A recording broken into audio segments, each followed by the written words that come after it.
Hello, everybody. It's Megan here, the Healing Foods Coach, also known to some of you as the Faithful Fibromyalgia Warrior. I hope you're doing well on this Monday, August the 12th. I'm doing super well. I'm having a fantastic day. God is amazing. I've been healed. Carnivore has been so great for me, and I'm just grateful. So it might be Monday, but it's a great day for me. Today's topic that I would like to cover, and I've sort of touched on it before in other videos, but the effectiveness, for me anyways, in my life, of a carnivore diet and healing or improving my rosacea. So for those of you who may have seen my videos from back in March, I was in New York City for 2 weeks and also in Louisiana for a week with my husband. But what you will probably have noticed, because it was hard not to, was that during that time, my rosacea was at the worst it had ever been in my life. Okay. I had, I can't say pimples. They're not quite, they're pustules. So they're not, it wasn't acne, but it was rosacea bumps or rosacea spots all over my cheeks, up here above my sort of in this the brow area, and I had it sort of around my mouth and in a few spots on my chin. Now, I do think a great deal of that was caused by oxalate dumping, okay, and that triggered a significant rosacea response. Why do I say that in my case? Well, for one thing, I've always had super sensitive skin growing up throughout my childhood, my teen years. I literally, there was a time before carnivore where I could not go out in the sun for more than 15 or 20 minutes without getting seriously sunburned. Like, it was really bad. Okay. I was constantly dealing with severe anxiety and under a lot of stress, most of which I put on myself. I'll be perfectly honest and, hold my hand up to that one. But because of my constant anxiety and stress, it didn't help matters. So when I would feel anxious and stressed, it would trigger my IBS, but it would also suddenly make me go, my face would go red. I would get very flushed as a response to my anxiety, which can happen very easily with people who suffer with rosacea. Like I said, I've had super sensitive skin ever since I was a kid. The highest level of sunblock often still did not prevent sunburns for me. So yeah, there was always that. So this wasn't a new thing as far as having sensitive skin. That had always been the case ever since I was little. What had changed, however, which you guys, if you go back and find those videos, you'll notice, is that I have what looks like this weird, crusty, blotchy, it's like a suddenly having a bad breakout of acne, which I'm 51. I'm going through that menopause phase. So really that shouldn't be happening. Pretty atypical from what I've read. But basically what it was is that was all coming through oxalate dumping, getting the last of the junk out of my body as I finally got the last of the things out of my system. Now, when I got back home to England, I did see a nurse practitioner. She gave me some cream to try, which I used regularly every day throughout the entire month of April and through most of May. In fact, through all of April and all of May. And I noticed my skin was starting to improve. Now, I think the topical cream probably did help somewhat because it kept my face from feeling like it was flaky and itchy and dry, and I wasn't constantly trying to scratch away at it. So that did help. However, I think the reality is more likely that I was coming to the end of the oxalate dumping phase.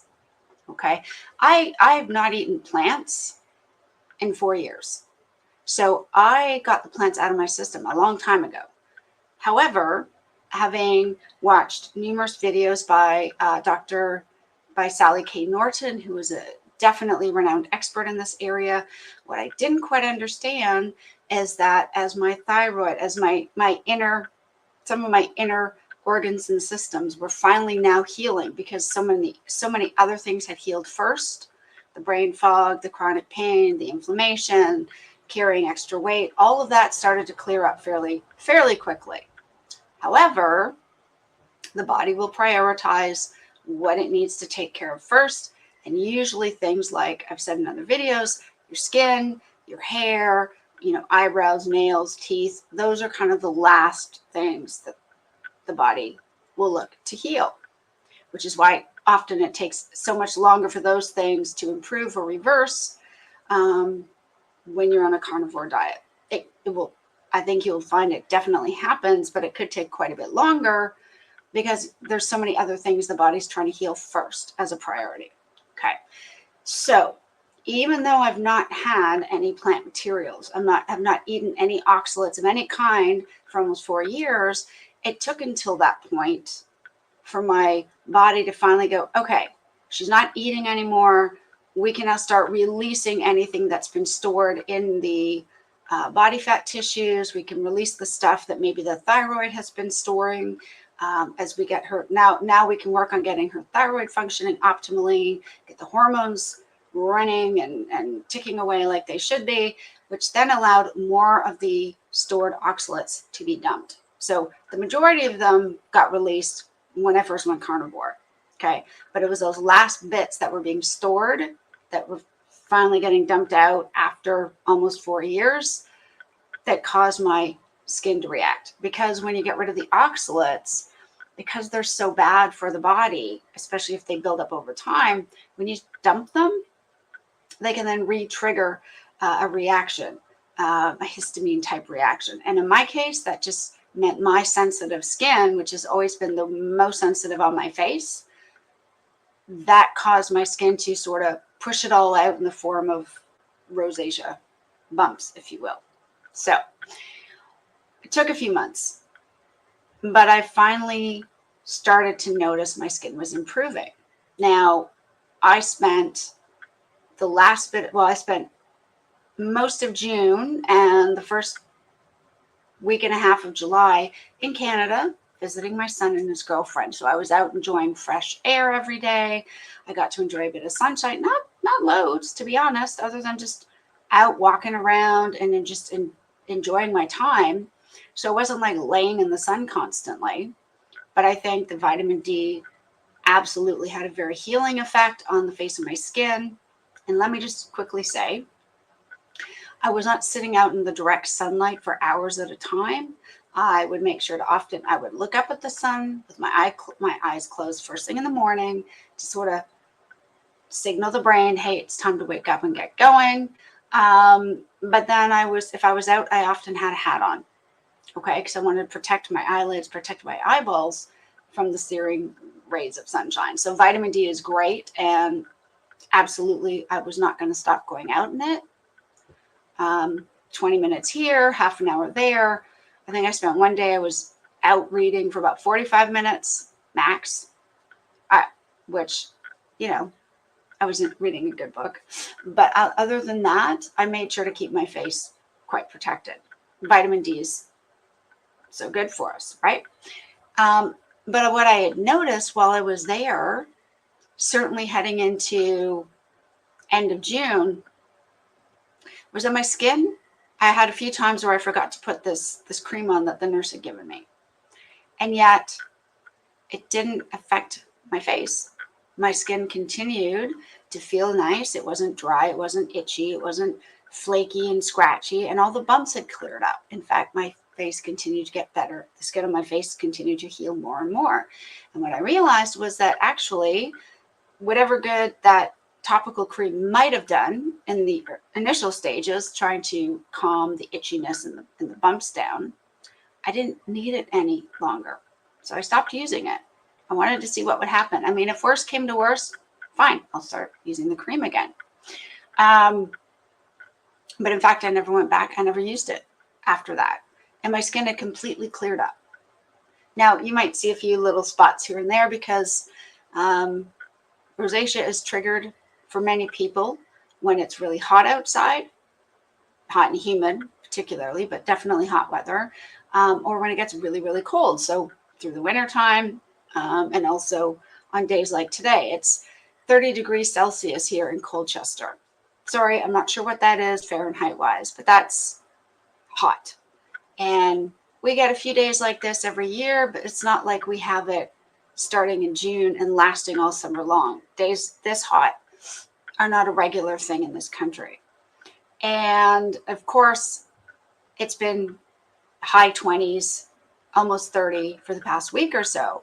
So it's not surprising to me that in spite of getting out in the sunshine and walking and doing the things and enjoying the life and making the most of my days, I'm not surprised that I've got a few little rosacea bumps here and there. But here's the thing. I'm not going to let it stop me. My skin feels soft. It is not dry. It is not itchy. And as far as I'm concerned, having a face that looks a bit flushed because of temperature, kind of unavoidable. And I'm quite happy to live with it because otherwise I feel great. And the reason why I wanted to share this is that some things for some people may improve greatly or may even completely just disappear by eating a carnivore or keto type of diet, because you're getting all the processed garbage out of your system. You're cleaning out your body. You're getting out, you get out and you enjoy lots of fresh water, get out and get some exercise of some kind, or at least sit outside on a beautiful day and enjoy the weather. It's good for your mood, helps you keep anxiety low or lower, helps you de-stress, and all of those things are triggers. I don't eat spicy food because I don't tolerate spices. I don't drink alcohol. Again, IBS, can't handle it. So I don't drink that. So I've done all the right things. When I went to see the dermatologist today up at the hospital in Colchester, now I honestly thought, I don't even think I need to bother going because my skin is so much improved. It's like 99% improved from what it was in March, just by sticking to carnivore, especially getting the caffeine out of my diet, making sure that I let my coffee cool down a little bit. I always add a bit of cold water if it's a hot coffee. I don't let it get too cold. It helps my face from flushing and overreacting. I do what I can daily, prayer and meditation with God, and that helps me with my just overall joy for life, and it lowers my anxieties.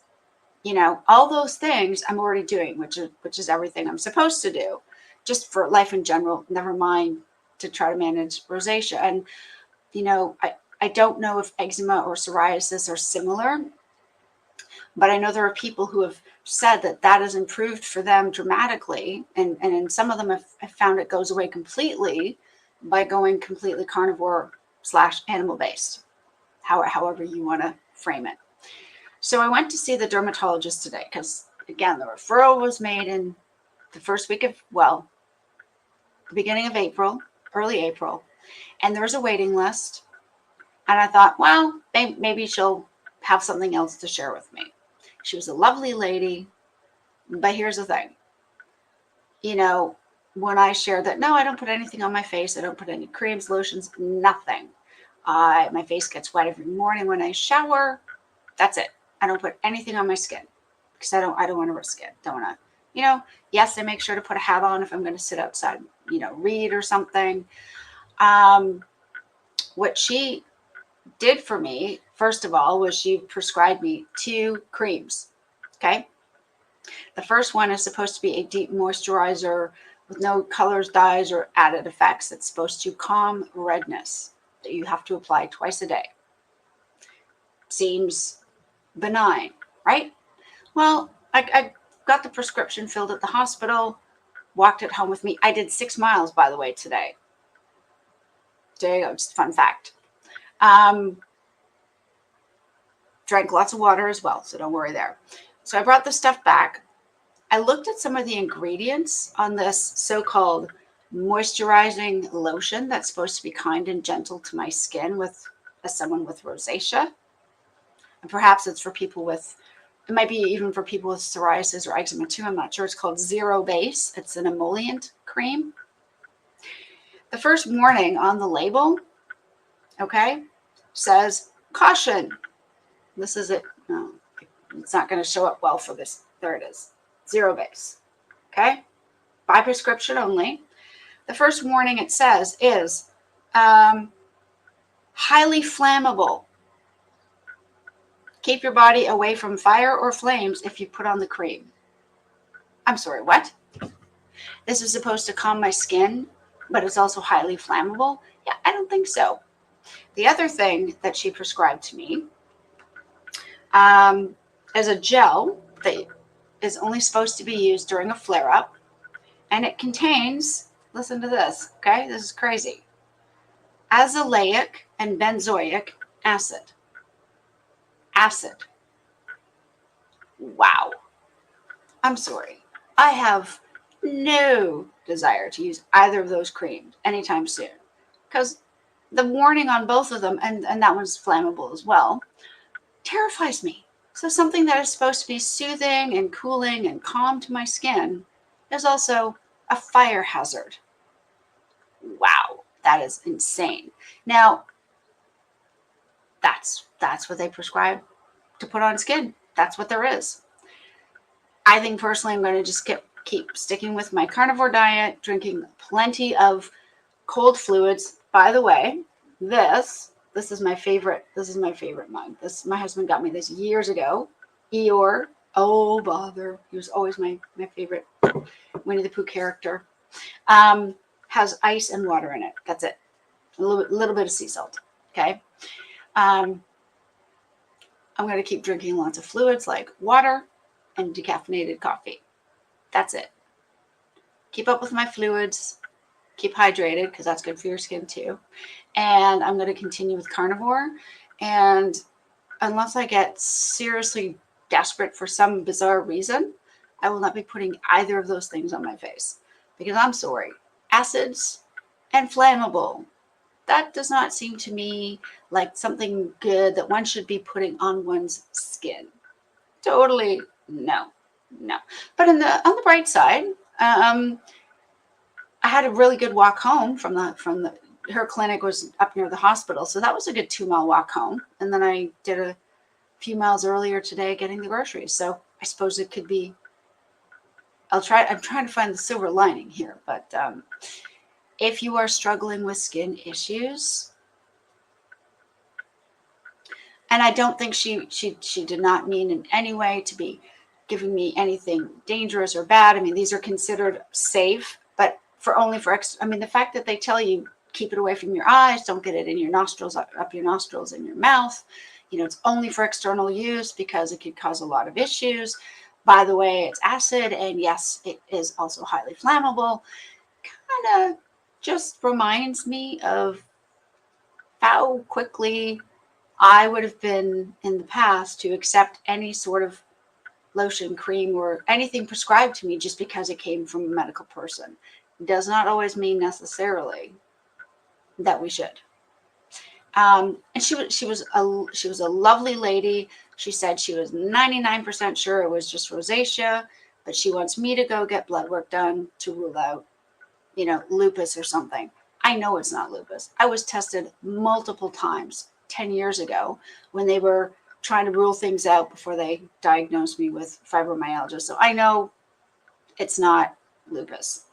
And my fibromyalgia, no, that's in remission. So, but I want to be nice about it. So I'll get the blood work done and see her again in 6 weeks. And hopefully by then, the few little random spots that keep coming out because of the weather, those will be gone too. And I can just say, hey, actually, I feel great. Thanks for your time. But I got if I can, I will hopefully share with her that, in fact, I healed a lot of these things just by cleaning up my diet, going carnivore. Hey, who knows? Maybe she'll be one of those medical people who actually are open to that. You never know. They do exist. I've talked to some of them. They do exist. So anyways, guys, that was it for me today. I hope you were doing well, enjoying your Monday, whatever you're getting up to. Thank you so much for all your support. Appreciate it. Appreciate all your encouragement and kind words. And I appreciate all your thoughts and prayers for me, but also let me know what you guys are doing. How's it going? What are your challenges? What are your roadblocks? Where are you, where are you trying to get to? Let me know. That way, if nothing else, I can pray for you and cheer you on. Thanks so much for your time. I appreciate it. I will see you guys tomorrow with more content. Take care. Bye for now.